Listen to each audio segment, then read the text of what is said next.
fait combien de temps que vous vivez là, Marie-Thérèse? Oui. Oh non, pas tellement. On perd la mémoire, on en veut. On me demande combien de temps que je suis là. J'ai pas entendu. On me demande combien de temps que je suis là. Ça fait plus d'1 an, Marie-Thérèse. Ah ouais. Ça fait 1 an. Ah non. Tout pile poil, pardon. Tu veux nous donner un coup de main? Si tu me donnes, oui, moi je fais bien. Vous voulez éplucher, Marie-Thérèse, aussi? Non, c'est bien. On va en éplucher encore une, je pense. Il me reste pas mal là. Et Christelle, vous, ça fait combien de temps? Ah non. Ah non, vous êtes arrivés au même moment, toutes les deux, alors. Christelle, un peu plus d'1 an, ça fait 13 mois, on va dire. Elles ont eu un mois d'écart. Un mois de différence. Je viens juste avant Marie-Thérèse. Voilà, Ah, ouais. exact. Elle m'a aidé à préparer l'arrivée de Marie-Thérèse. Même. Exact. Et Marie-Thérèse, vous êtes née en Saône-et-Loire? Oui, à Chauffaille. Et vous avez vécu, hein? Vous avez vécu où toute votre vie? À Chauffaille. Non. Vous habitiez où avant? Saint-Germain. Non. Non, c'est pas ça. On habite où, nous? On est où, là? On vous perturbe, là. Ça va vous revenir. Ça vous dit rien, là, l'église qui est juste en face? Saint-Denis? Oui. Oui. Vous avez vécu à Saint-Igny-de-Roche. Oui, d'accord. Vous avez fait quoi comme travail, déjà? La culture, oui. Ouais. Vous aviez du bétail. Oui, Voilà. Et vous avez une ferme. oui, Voilà.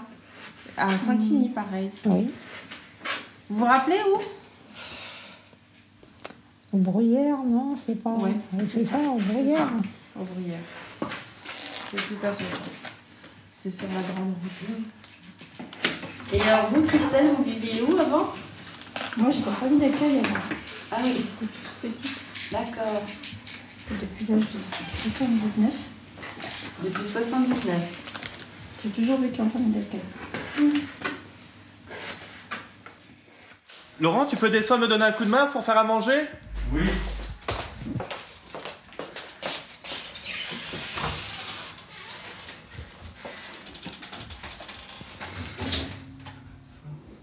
Alors, qu'est-ce qu'il y a de bon ce midi? Alors, bah, ça va être des escalopes.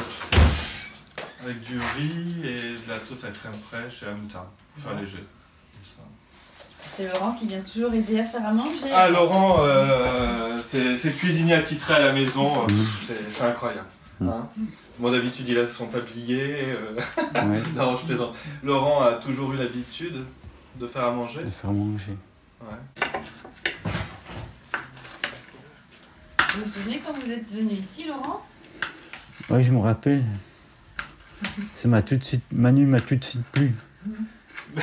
Mais Laurent voulait pas. Hein. Je me souviens. Ah, dis-le, Laurent. Tu voulais pas. Si. Tu voulais pas au début.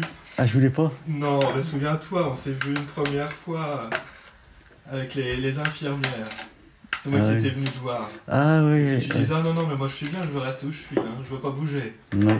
Puis après, ils t'ont expliqué que non, l'idéal, ça serait quand même que tu puisses bouger. Ah oui, Ah ouais, oui, Laurent, Ouais. tu voulais pas venir. Ouais. Tu voulais pas venir. Ouais, Donc, voilà, c'était... Laurent avait envie un petit peu de bouger, mais il avait peur de l'inconnu. C'est vrai. Ouais. Donc par rapport à ça, il a fallu que tu sois rassuré quand même. Ouais. Ce qui est normal d'un autre côté, quand on change, enfin, c'est un changement radical, hein, sortir d'une institution, aller chez quelqu'un qu'on a vu 2 ou 3 heures auparavant. Non, on s'entend vraiment super bien avec Laurent, ça c'est le moins qu'on puisse dire. Il y a pour comment pour 2 poules. On suit le chef. Tiens, il a des belles. Attends, bouge pas, je vais enlever là. Il va ramasser les tomates. Ben ouais, tiens. Oui, il y en a encore à ramasser. Ben Hein. oui, il y a de l'action par terre, Ouais. Coco, regarde. Oui, oui, oui. Celles qui sont par terre, elles sont peut-être Mais- pourries. Par contre. Là, c'est des cœurs de bœuf. Ah, il y en a qui sont pourris. Là. Tiens, Coco, j'ai mis les filets. Ouais. Bon, laisse là d'abord. J'en prends une dizaine. Là, c'est bon, Stan. Allez, on va emmener ça à la maison.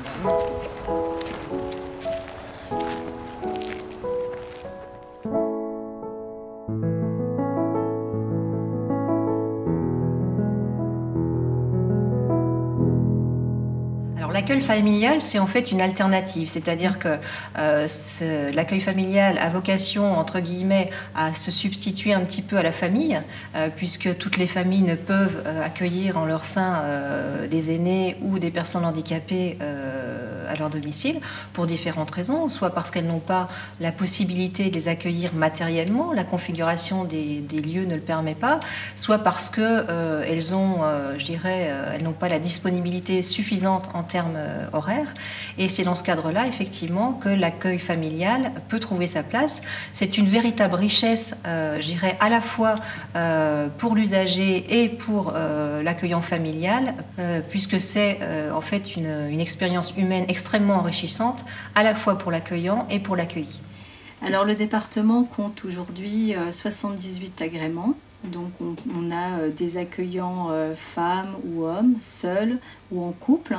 L'objectif, ce serait de doubler le nombre d'agréments. Donc le métier, c'est effectivement un métier humain, proche de la personne, avec un accompagnement individualisé.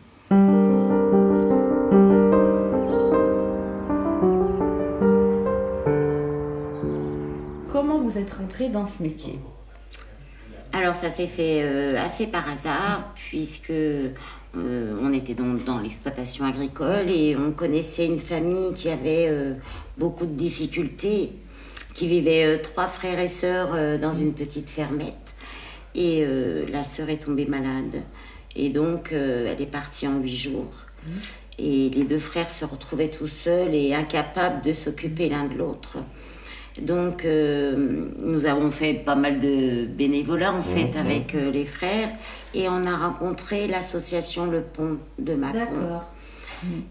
Donc, déjà, on a fait venir les services sociaux, parce qu'il y avait besoin. Il n'avait aucun revenu, ce monsieur, alors qu'il pouvait bénéficier du handicap. C'était un ancien alcoolique, épileptique, avec un gros retard mental, et il vivait retiré du monde, en fait. Ils n'avaient pas vu évoluer la vie, c'est ça. Il ne demandait rien, n'importe comment. Oui, Il ne demandait rien, donc ça allait bien. On disait, oh ben oui, Armand, il est fou, mais bon, il ne demandait rien. Voilà, et donc j'ai été agréée en 99. Donc, il a fallu sevrer Armand.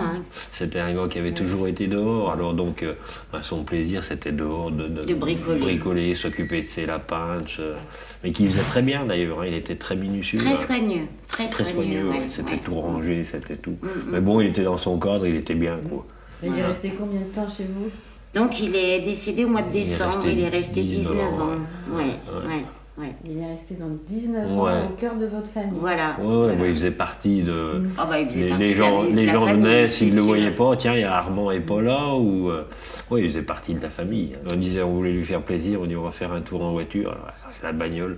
Alors il regardait à droite, à gauche, il y en avait plein les yeux. Il a découvert le monde, en fait, parce que c'est vrai. Le métier d'accueillant familial, ça peut être un homme, ça peut être une femme, ça peut être un couple qui accueille à son domicile une ou plusieurs personnes âgées ou handicapées de plus de 20 ans.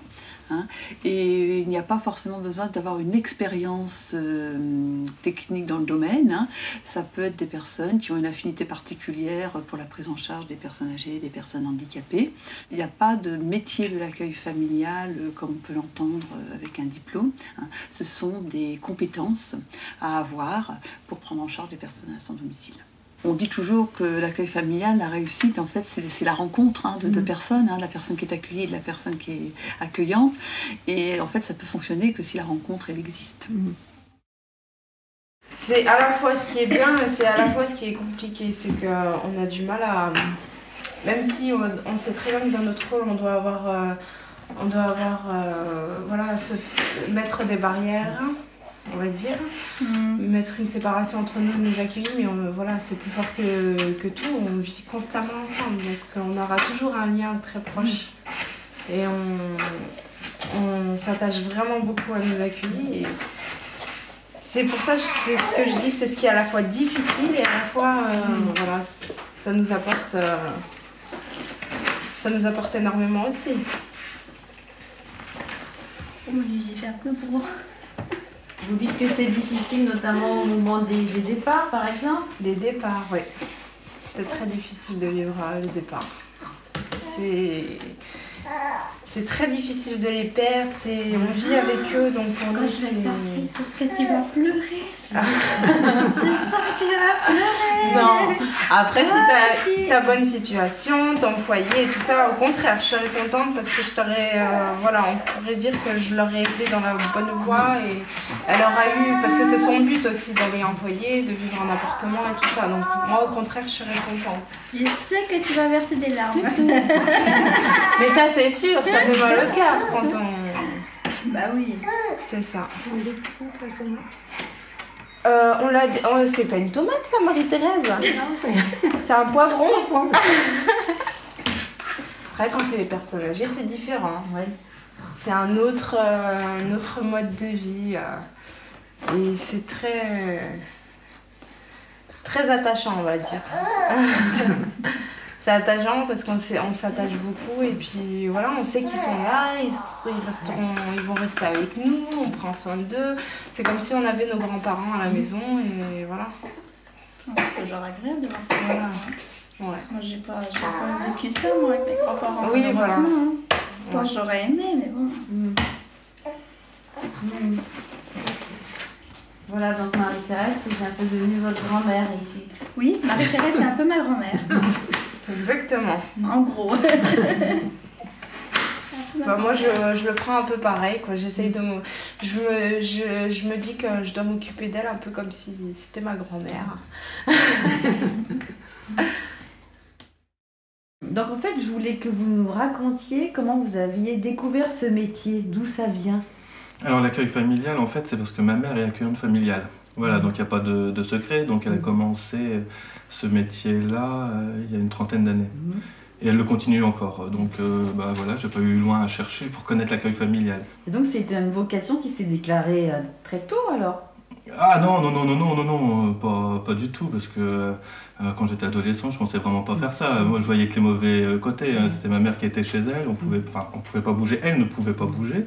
Mais non, ça a été sur le tard. C'est une reconversion professionnelle que j'ai mis en place en 2010. Ah oui. En 2010. Et c'est lié à quoi? C'est lié à une décision? C'est une décision, une remise en cause en fait par rapport à mes attentes, ce que je voulais faire, ce que j'avais connu dans l'industrie, ce que je voulais plus, ce que j'avais envie d'amener et d'apporter, ce que je me sentais capable, ce que je me croyais capable de faire. C'est là où je me suis dit, c'est vrai qu'avec des personnes en situation de handicap, ça peut être une opportunité pour moi, voilà, d'amener autre chose. Dans l'industrie, je disais bonjour à 150 personnes tous les jours, mais enfin, je parlais pas réellement avec. Ça peut être contradictoire. Donc là, je suis à la maison, ça me laisse plus le temps de connaître les gens, bien évidemment. Donc c'est aussi ce que je voulais. Qui peut être accueilli en accueil familial? Donc les personnes âgées de plus de 60 ans qui sont soit dans des situations d'isolement, soit à la suite d'hospitalisation ou d'impossibilité de rester chez elles. Donc elles peuvent arriver à titre permanent pour une durée indéterminée, soit juste le temps de pouvoir de redevenir à peu près autonome pour retourner à son domicile. L'accueil peut être temporaire. Et puis en ce qui concerne les personnes en situation de handicap, donc on est plus sur des personnes à partir de 20 ans qui ont des troubles psychiques mais qui ne peuvent pas rester seules à leur domicile, donc pas avoir un appartement autonome.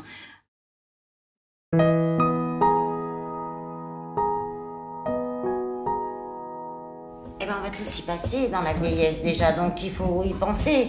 Donc c'est important de s'occuper de ces personnes-là pour leur bien-être. C'est pas marrant de vieillir finalement, donc on pense à soi aussi en se disant comment ça va évoluer pour nous. À la campagne, nous, enfin moi j'ai connu, mes parents avaient gardé la grand-mère, nous on a connu nos parents, on les gardait quoi. Et il y a eu une époque où, je me rappelle, mon père, ils avaient 2 commis quoi, donc c'était des personnes handicapées. Et Alors, c'est vrai que, comment je veux dire, avec les temps modernes, on y a tout supprimé, ça, parce qu'on a dit, bon, on appelait les vieux commis, quoi. Ces commis dans les fermes, ils étaient malheureux, puis tout. Je pense pas qu'ils étaient malheureux. C'était une autre époque. C'était une autre époque, mais finalement, ils étaient bien. Souvent, ils finissaient avec les patrons dans la ferme, et puis voilà. Et le proverbe africain, moi je le trouve joli, quoi. Si tu envoies tes parents en maison de retraite ou à l'hôpital, c'est comme si tu coupes les racines de ton propre arbre. Et c'est vrai, quoi. Et puis bon, ce qu'il y a, c'est enrichissant, quoi. C'est clair, quoi.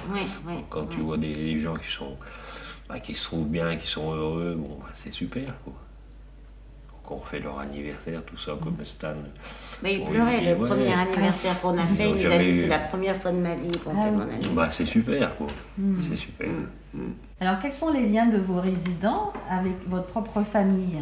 Bah, ça leur a apporté beaucoup vis-à-vis du handicap. Et on a un fils qui a 25 ans. Donc, qui avait fait ses études, après qui est parti en Australie, puis maintenant qui est revenu, il ne savait pas trop ce qu'il voulait faire, et finalement, il a préféré une formation, il part lui, ce ne sera pas en famille d'accueil, il est dans un établissement, mais pour personnes éducateur, pour personnes handicapées. Voilà, ouais. Donc là, il est en alternance. Et il s'aperçoit que, il est bien dans son jus, quoi, comme on dit, hein, Donc je pense que ça leur a apporté beaucoup, puis beaucoup d'humilité, parce qu'il faut avoir beaucoup d'humilité, je pense, vis-à-vis de ces gens qui sont en situation de handicap. J'étais fille de famille d'accueil. C'est ce qui m'a poussée à faire ce métier. Parce que moi, mon grand plaisir, déjà, c'est de travailler. J'ai toujours été dans le social. Donc j'étais toujours surtout avec les personnes âgées et les personnes handicapées. Et j'ai travaillé dedans pendant des années, j'ai fait mes études dedans. Et quand j'ai eu ma fille, en fait, je voulais vraiment m'occuper de ma fille, la garder. Et c'est vraiment mon grand plaisir, c'est de pouvoir allier ce lien professionnel et lien familial, en fait. Je peux faire grandir, je peux regarder mes enfants grandir à la maison, m'occuper et avoir à la fois un travail qui me permet d'avoir une indépendance aussi. Enfin, pour moi, voilà, c'est vraiment mon grand plaisir dans ce métier. Donc, il y a plein de générations qui vivent ensemble à la maison.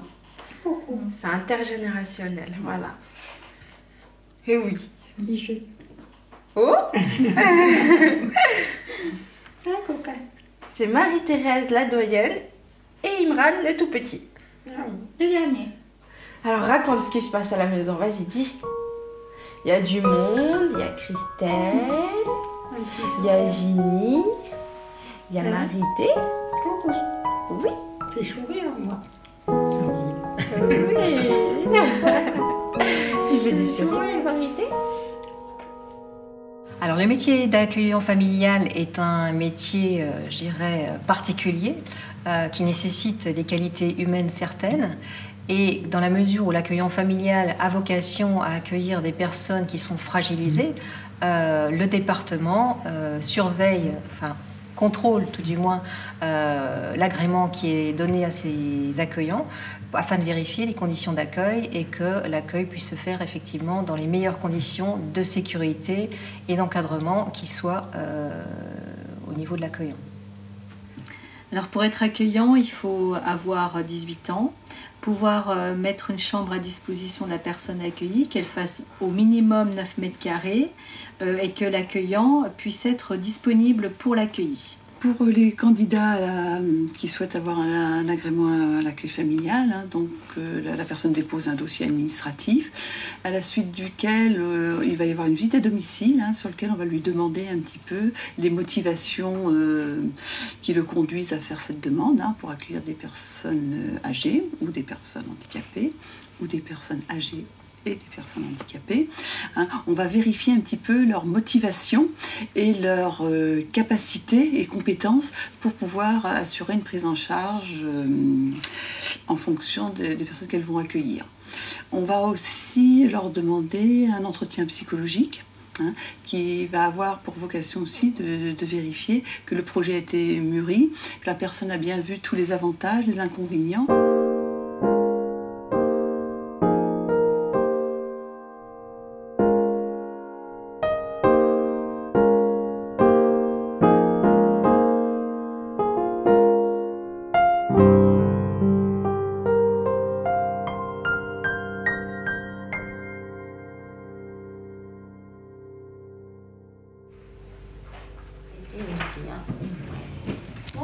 Bonjour. Voilà, j'étais après expliqué que le rôle de l'infirmière était très important aussi avec nos résidents. Oui. Attention, t'es filmé. Vous venez tous les jours?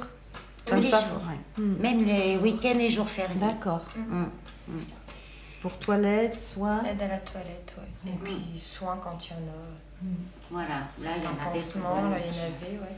Donc on vient même matin et après-midi en ce moment. Par une personne extérieure, c'est mieux. Je pense c'est mieux pour eux comme pour nous. Oui. Hein. Parce que ça aurait un peu compliqué vos liens, vous pensez? Ouais, et puis... Non, je pense qu'après, oui, ça... Puis on a tous une intimité, quoi, quand ça. même, je pense. On voulait rester dans notre rôle de famille d'accueil avec des rapports autres. Là, c'est rentrer dans l'intimité. Je pense que c'était plus le rôle d'une infirmière. Et puis on a un to-be aussi qui est super. Hein. Ah ouais, elle est très sociale. Très Il y a plus de 20 ans qu'elle est notre médecin traitant de famille et qui connaît nos résidents par cœur. Parce qu'après, c'est pareil aussi. Nos résidents qu'on a, c'est vrai que quand ils sont malades ou n'importe, je voyais comme Armand, c'était quelqu'un qui était très dur. Donc en fait, quand il était malade, on n'avait qu'un seul baromètre avec lui, c'était l'appétit. Sitôt qu'il arrêtait de manger, c'était un signe. Et aujourd'hui, c'est toujours un peu pareil avec tous. Hein. S'ils ont quelque chose ou n'importe, il faut vraiment qu'on faut leur tirer les verres du nez, en fait. Qu'on le devine. Il faut être dans l'observation. Dans l'observation tout le temps.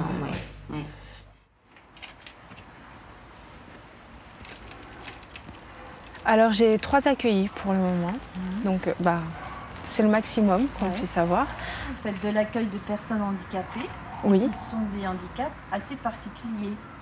Oui, alors de suite quand on parle de personnes handicapées, on peut penser de suite à une personne handicapée, c'est une personne en fauteuil roulant ou qui a un problème, on va dire une déficience physique, mais non, ça peut être aussi très bien de l'handicap psy. Donc les pathologies psy, ça peut être de la schizophrénie, de la déficience mentale, ça peut être tout plein de choses en fait.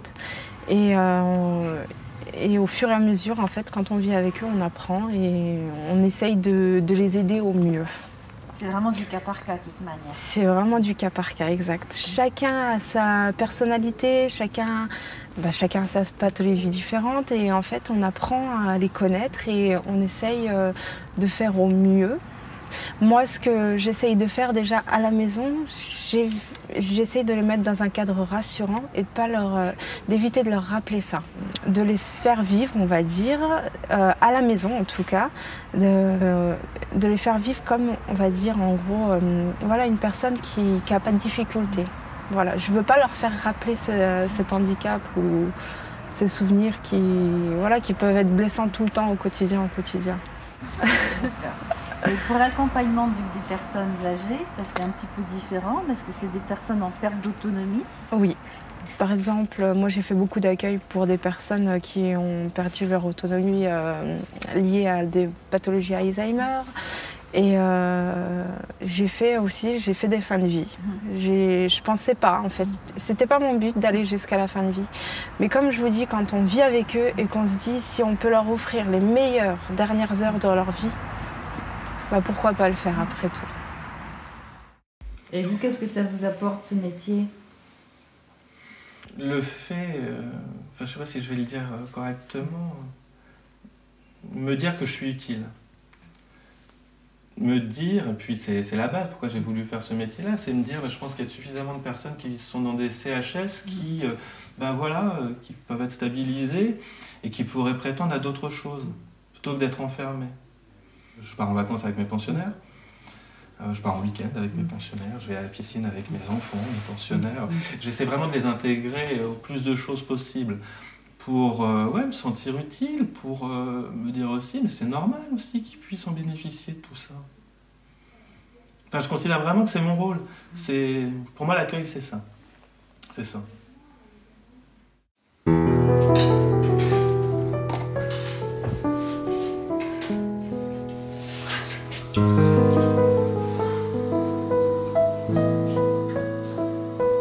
C'est bon là. Ah oui, comme vous en avez pas beaucoup.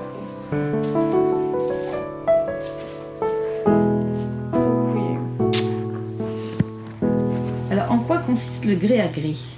Alors, le contrat de gré à gré, c'est un contrat qui organise les relations entre l'accueillant familial et la personne qui est accueillie, hein, qui organise le contrat dans le sens financier et aussi dans les obligations et droits de chacun. Le département n'est pas employeur des accueillants familiaux, hein. Donc les accueillants familiaux sont rémunérés directement par la personne accueillie. Cette rémunération comprend deux parties. Hein, la partie salaire, hein, qui est évaluée entre 745 € et 1000 € hein, en fonction du degré de dépendance ou de handicap de la personne qui est accueillie. Et une deuxième partie qui va comprendre toutes les indemnités qui sont liées à l'accueil hôtelier, je veux dire. Hein. Donc la mise à disposition d'un logement, l'électricité, l'alimentation, l'entretien du linge. Et la particularité de ce contrat de gré à gré, c'est qu'il ouvre bien des droits à l'assurance maladie, hein, il ouvre bien des droits à la retraite, mais il n'ouvre pas de droits au chômage. Alors, le coût mensuel pour une personne accueillie en accueil familial s'élève entre 1 700 € et 2 100 €, hein, selon la dépendance ou le handicap de la personne. Le montant est couvert principalement par les revenus de la personne accueillie, qui sont les pensions de retraite, l'allocation adulte handicapé. Il peut également avoir des prestations complémentaires qui est la prestation de compensation du handicap, qui peut être l'allocation personnalisée d'autonomie, l'aide au logement ou l'aide sociale qui est attribuée par le département selon le revenu. C'est drôle hein, parce que je me dis j'ai une famille nombreuse en fait. Je me retrouve à famille nombreuse, j'ai peut-être que 2 enfants, donc, mais je suis une famille nombreuse, je me considère... ouais. Ils font partie de nous, vraiment. Quelles sont les qualités pour faire ce métier d'accueillant familial? S'il y a des qualités particulières à avoir? Alors, il faut, comment dirais-je, il faut être patiente, ça c'est vrai. Patiente, il faut énormément de patience. Il faut être adaptable, comme on va dire. Je pourrais vous en sortir des tonnes, mais on n'a pas que des qualités, hein, on a aussi des défauts, mais c'est vrai que je pense qu'il faut aussi avoir cette capacité de leur faire vivre un quotidien comme tout le monde. Il faut être à l'écoute, ça c'est la première chose. À l'écoute, puis après beaucoup d'humilité, hein, n'importe comment, c'est clair. Après, voilà. Il faut être à l'écoute, il faut être dans l'observation, il faut être... faut apporter le plus qu'on peut à chaque personne et elles ont besoin tellement de choses différentes d'ailleurs. Hein. Je pense qu'il faut avoir du cœur, être à l'écoute et beaucoup d'humilité, c'est clair. Je me répète, mais si, c'est clair. Qu'est-ce que vous voyez comme qualité? Capacité d'écoute. Hein, bien entendre ce que l'autre veut dire, même s'il ne peut pas l'exprimer verbalement. Hein, ça peut être dans son comportement, ça peut être dans ce qu'il fait, dans ce qu'il ne fait pas, dans ce qu'il dit, dans ce qu'il ne dit pas. Une capacité d'adaptation, hein, parce que ce qui est valable pour une de votre personne qui est accueillie n'est pas forcément valable pour l'autre personne qui se trouve dans la chambre d'à côté. Et être toujours au plus près du besoin individuel de chaque personne. Où est-ce qu'on a été la dernière fois à se promener? J'avais un petit peu de mal. Je crois je sais plus, on était à la piscine. On va à la piscine, ouais. On recommence à y aller. On était voir s'il y avait des champignons dans le Morvan. Ouais, on était allé voir s'il y avait des champignons dans le Morvan. Ça n'a pas trop plu, ça. Si, oui, mais ça montait fort quand même. Ouais. Ça montait fort. Autrement, de temps en temps, on fait des sorties. Tu te souviens ce qu'on a fait comme sortie il n'y a pas tellement longtemps? On est allé au bowling avec j'avais Manu, c'était lui, Juliette, Guy. Je crois qu'il y avait Maurice. Ouais. On avait profité, il était revenu de l'hôpital. On a organisé la première fois emmener nos résidents en vacances parce que c'était plus difficile avec le résident qui était en fauteuil forcément. Et donc Valérie avait jamais vu la mer, donc c'est la première fois qu'elle voyait la mer et c'était chouette quoi. C'est vrai qu'on les a tous vus dans un autre cadre, en plus les liens sont différents hein, quand c'est comme ça. Ils ont tous dit 8 jours c'est court. Donc voilà, bon, faut... Mais oui, Niki à la mer avec les étoiles dans les yeux, le sourire jusqu'aux oreilles, c'était... Ouais, non, on a fait, je pense qu'on va leur faire un petit film. On va faire un film aussi d'ailleurs, ouais. Je fais ce que j'aime et on partage une vie commune, ça fait partie de mes habitudes, j'ai grandi dedans, donc j'étais toujours avec des personnes à la maison, on avait toujours j'ai eu plusieurs grand-mères, comme je dis, j'en ai eu des tonnes.